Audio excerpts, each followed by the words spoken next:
The ACLU has long been synonymous with freedom of speech. They defended it from even the most hated groups like the Nazis, the Klan, even the Jehovah's Witnesses. It was never about what you were saying. It was about the liberal principle of your right to say it. Well, they have new guidelines now, namely that before taking a case, ACL lawyers should consider if the case might cause offense to marginalized groups, or if a potential client's values are contrary to our values. Contrary to our values? Your values are free speech. You'd think that now that the whole woke circus is finally dying down, corporations would wake up and course correct.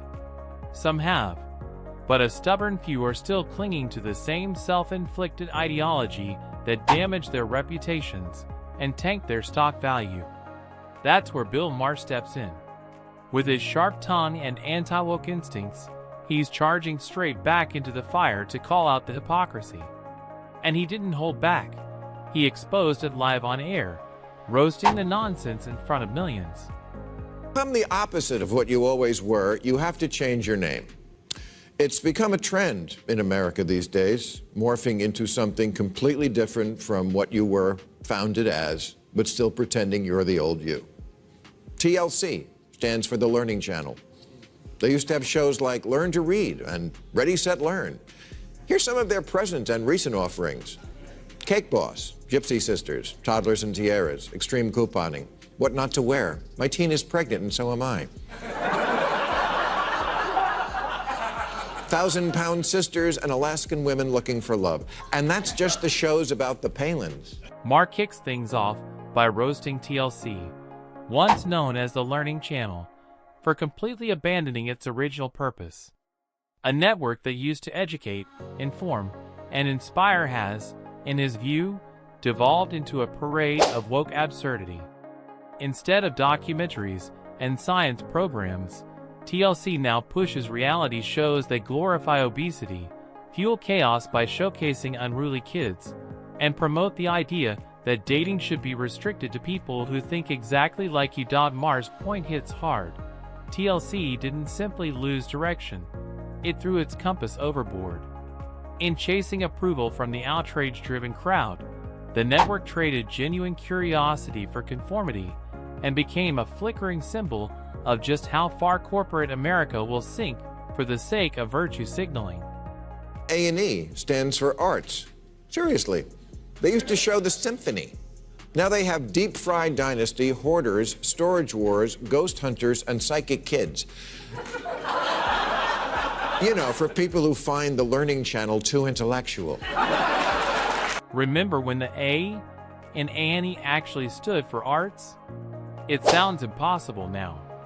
The network that once showcased symphonies and thoughtful documentaries has turned into a lineup of Hoarders, Storage Wars, Ghost Hunters, and Psychic Kids, programming designed for anyone who thought TLC was getting too intellectual. A&E, once a proud home of culture and creativity, has slipped onto the same ideological bandwagon.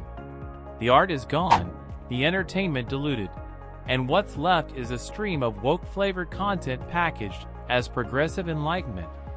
Instead of celebrating genuine storytelling, the network now markets confusion as representation. Maher sums it up perfectly. The A has vanished, leaving only the E, and this time it stands for empty. A channel once rooted in artistic excellence has become another casualty of the culture war, trading substance for slogans and integrity for spectacle. History Channel has no history, and MTV has no music. I'm just saying, you can buy a petting zoo and turn it into a bondage dungeon, but you gotta change the sign. Maher is dead on, and it's hard to argue otherwise. These networks are drowning in their own hypocrisy, clinging to brand names that no longer reflect what they actually put on screen. If A&E is now just lowbrow entertainment, then drop the pretense and call it E. And if TLC has traded learning for chaos and spectacle, let's be honest, it's basically TC. The Chaos Channel. Maher's critique hits exactly where it stings. Don't wave the banner of heritage or virtue when you've abandoned both. Either honor the legacy your name represents or admit you sold out to the woke marketing department. Because right now, these once respected channels aren't broadcasting culture, they're broadcasting their own decline. On the cover, which I guess we're supposed to celebrate, even though it was 2021 and there's already a dozen magazines for gay guys, 13 if you count Martha Stewart Living. Do we really need LGBT representation in Playboy?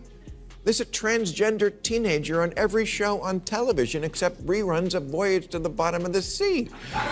And then there's Playboy, yes, that Playboy, somehow deciding it needed to hop on the woke parade. A brand built on celebrating beauty, boldness, and unapologetic masculinity suddenly tried to reinvent itself with a politically correct makeover aimed at courting the LGBTQ crowd. The irony is almost comedic. In a media world already drowning in forced representation, Playboy's attempt to appear progressive felt less like evolution and more like desperation for relevance. In the process, it alienated the very audience that made it legendary, trading its iconic swagger for sanctimony. Maher nails the point. Moves like this aren't about genuine inclusion. They're about corporations chasing trends and calling it virtue. Playboy didn't grow. It surrendered. And in doing so, it became the poster child for performative wokeness, a brand so busy seeking validation that it forgot who it was, who it served, and why it ever mattered in the first place. What's going on with the Sports Illustrated swimsuit issue, which now celebrates all kind of bodies except, the good kind? Was it really such a crime against humanity to have one magazine once a year that was about finding creative ways for supermodels to hide their nipples? Now it looks like it's edited by the Huffington Post. Gee. The goal behind this cultural shift was subtle but unmistakably one-sided. Tear down masculinity while elevating femininity. Overnight, simply being a man became something to ridicule or fix, while femininity was treated as sacred and unquestionable. That's why you'll never hear the phrase toxic femininity, only the non-stop drumbeat of toxic masculinity, used to shame men for qualities like assertiveness, strength, or competitiveness. The pattern is everywhere. TV shows portray moms as flawless heroes, while dads are reduced to clueless buffoons who can't function without supervision. The message is quiet but constant. Men are the problem. Women are the solution. Maher cuts straight through it. This isn't equality. It's a cultural rewrite. Masculinity isn't being forgotten. It's being mocked, diluted, and replaced with a timid, apologetic version that's afraid to stand confidently in its own identity. Which was always a day to celebrate coupledom. It wasn't complicated. Flowers, chocolates, blah. And yet, every year now, I more and more hear this idea that Valentine's Day is also a day to celebrate being alone. Be your own Valentine. That's right, on the one day was specifically set aside to honor bonding between two people. Don't do that. Make it about the opposite of that. Be your own Valentine. Get your own cheap, stale chocolates at CVS. Maher then set his sights on Valentine's Day, and the result was pure comedy. A holiday once built on love, connection, and shared moments has been hijacked by the woke crowd and drained of all its charm. Romance has been swapped out for a strange celebration of loneliness, where being single is treated like a political identity rather than just a phase of life. Wanting a partner, according to this new logic that makes you weak or old-fashioned, Maher ripped into the absurdity. A day meant for affection has turned into a self-love pep rally, complete with hashtags and hollow affirmations.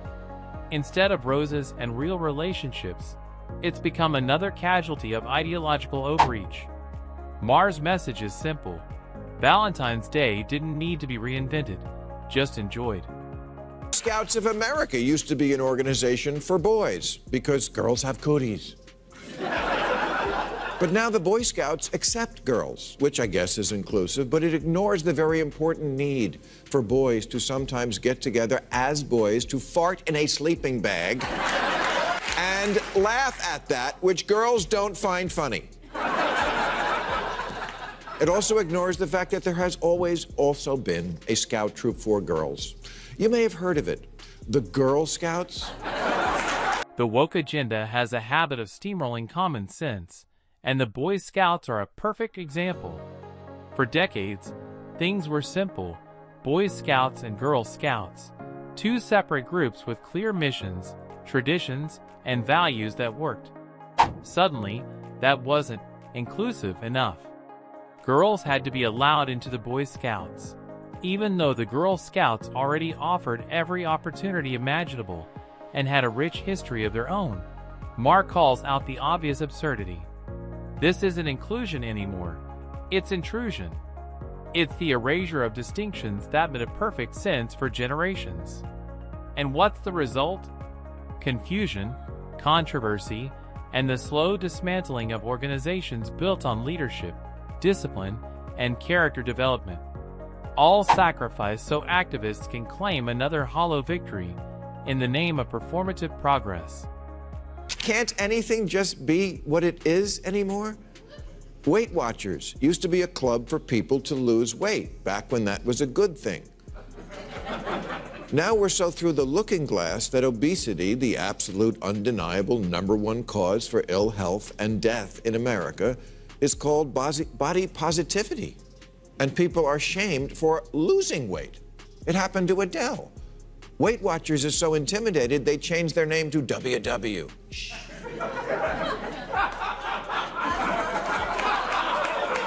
Why not just call yourselves Wait, Don't Tell Me? The body positivity movement started with self-acceptance and confidence, but quickly went off the rails, glorifying obesity while dismissing health concerns as fat phobia. Maher cuts through the nonsense. You can't preach self-care while promoting harmful habits. Science and common sense were tossed aside, leaving a movement collapsing under its own contradictions. Hashtags and slogans can't make unhealthy healthy. Reality always shows up to collect.